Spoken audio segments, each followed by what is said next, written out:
Hello everyone! Nandito na naman tayo sa Rose Vlog. Ngayon, ang gagawin natin sa video na ito ay gagawa tayo ng pampalakas ng immune system. So may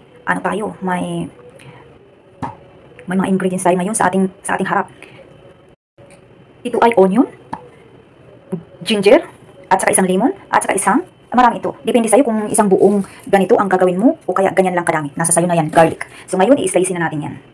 Ayan na, na-slice ko na yung onion, ginger, lemon, at garlic. Tapos ngayon, i-mix natin siya.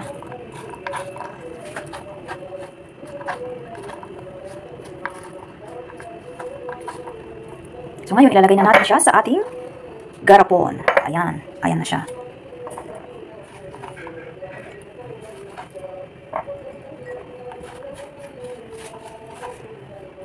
Ito, kung may mga ubo-ubo kayo, matatanggal ito.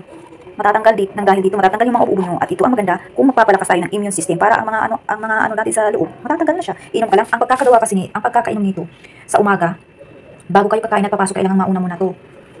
Isang ano lang naman,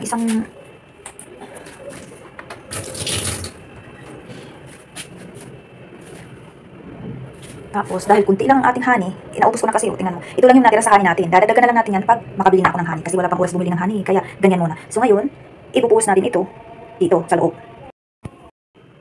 Ayaw kasi natin, yung iba kasi may ayaw na yung uminom ng mga ganito. Kasi kasama na rin ito sa herbal eh. Pero nasa sa inyo naman, hindi naman po kayo pinipilit. Basta sinishare ko lang siya. Ang kulang lang nito honey, kasi hindi lang ang honey ko at naubusan na ako. Yung una kasi nagawa ako, hindi ako nakapag-video, kaya yun. At saka, alam nyo, hindi kayo mabilis na maanuhan ng mga sakit-sakit na ubo, sipon, mga ganun. Hindi kayo, ano lang yan, hindi yan tatalab sa'yo pag may mga ganito kayo, kaya yun na ang gagawin nyo.